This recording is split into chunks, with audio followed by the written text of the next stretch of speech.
આ મારી સાસુ મારી ઉપર બહુ જુલમ કર્યા. હવે મારો વારો. મને લાગે છે કે એને સીધી કરવા માટે મારી પાસે સૌથી મોટું હથિયાર મારી વહુ છે.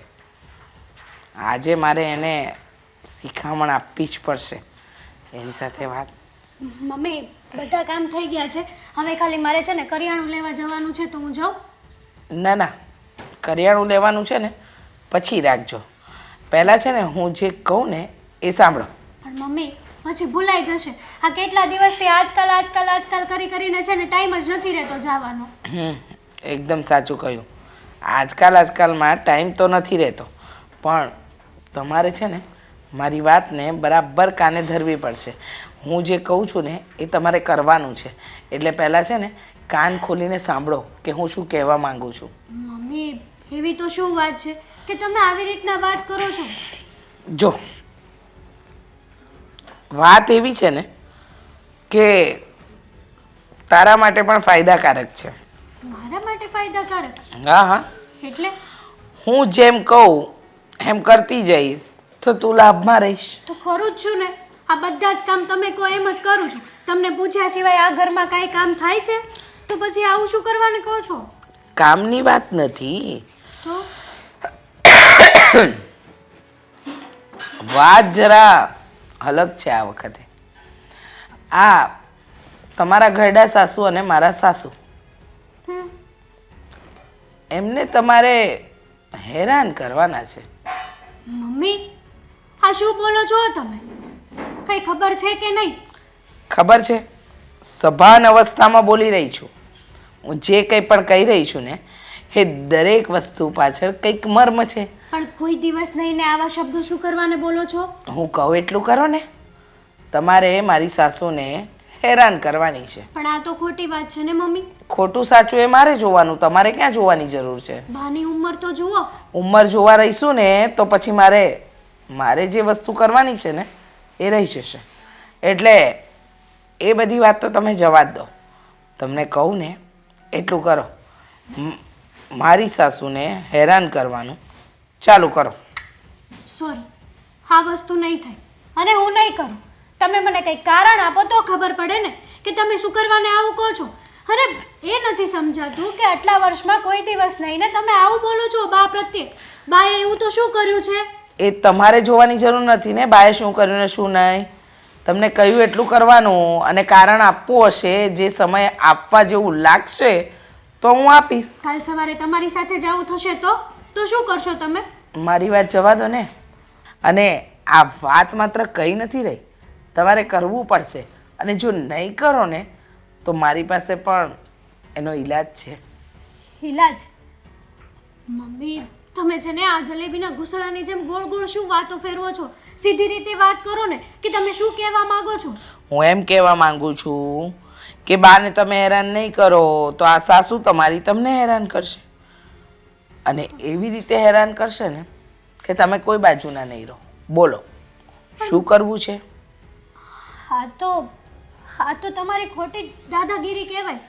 આ વસ્તુ વ્યવહારે નથી મમ્મી. એમ? મારી વાત વ્યવહારિક નથી, મારી વાતમાં દમ નથી. હું ખોટું કરી રહી છું. બધી વસ્તુની સમજણ તમને છે નહીં? અમે જાણે અક્કલ વગરના હોઈશું ને. પણ એ બધું છોડો. હું તો એમ કહેવા માંગુ છું કે તમારે જે કરવાનું છે એ કરો ને. આ ખોટી પડોજણમાં શું કામ પડો છો? તમને કહ્યું કે તમારે મારી સાસુને હેરાન કરવાના છે તો એ કરવા માંડો. પણ આનું કંઈક કારણ તો હશે ને મમ્મી? કારણ જાણવું જરૂરી છે. હા, જરૂરી છે. અને પણ મને લાગે છે કે મારે જણાવવું જરૂરી નથી. સમજ્યા? વિચાર તો કરો. બાર લોકોને ખબર પડશે ને કે તમે અને હું બચારા બાને હેરાન કરીએ છીએ તો લોકો શું વિચાર કરશે? આપણી શું વાતો થશે સમાજમાં? લોકો? કયા લોકો? અને કોને ખબર પડશે? કોણ કહેવા જશે? હું કે તમે? અરે આ વાતને તારી અને મારી વચ્ચે જ રાખવાની છે. આ ઘરની બીજી વ્યક્તિને પણ ખબર ન પડવી જોઈએ. મારો દીકરો કે તારો વર, કોઈને પણ આ વાતની જાણ થવાની જરૂર નથી. એટલે ખોટી ઉપાધિ છોડો ને તમને કહ્યું એ કરશો? મમ્મી જો હા કે ના?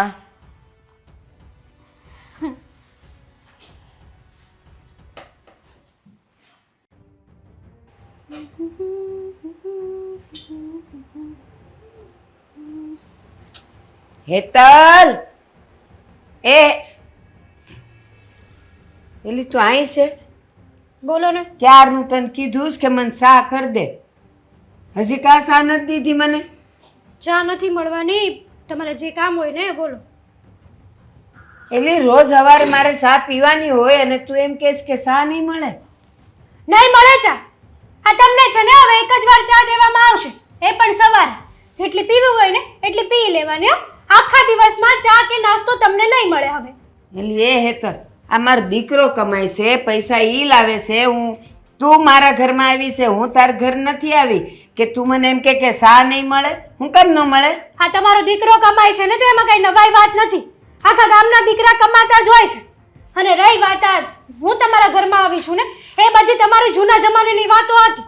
હવે તો આ ઘર મારું છે અને હું કહું ને એ જ થશે આ ઘરમાં.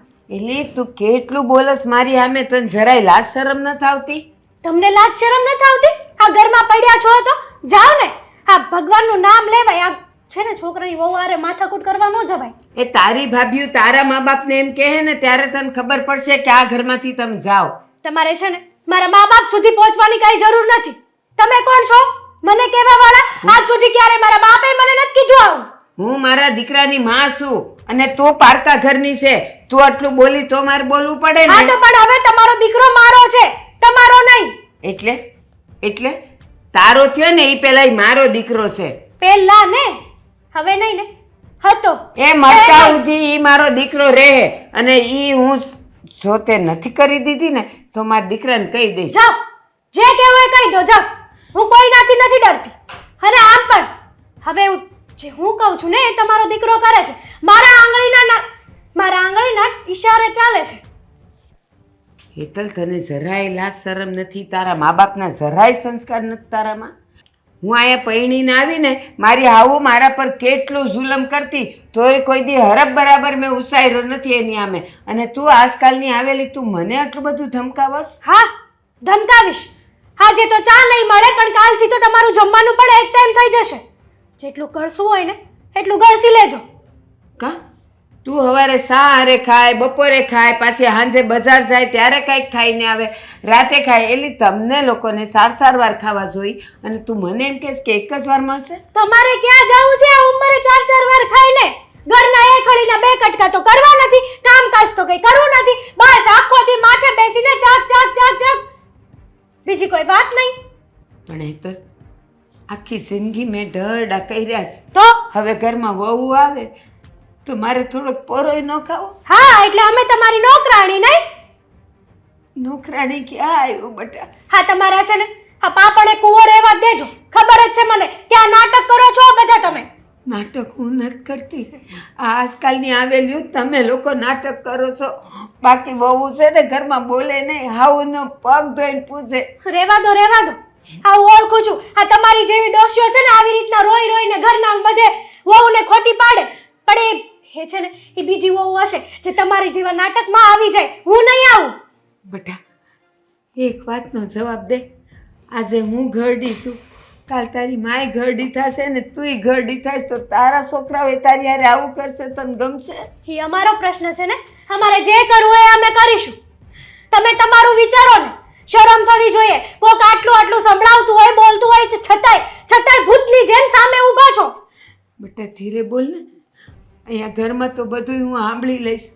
આજુબાજુવાળા સાંભળશે ને તો બધાય તારું જ ઉતરતું બોલશે. ખબર પડવી જોઈએ. આજુબાજુ વાળાને ખબર પડવી જોઈએ કે અમારા ઘરમાં કેવી ડોશી આવી છે. ના બટા, કોઈ ડોસી નથી હોતી. એ દીકરાની માં હોય છે. જો હમશો તો સારું છે, નહીં તો કાંઈ નહીં. પણ હું મારા દીકરાને તો કહે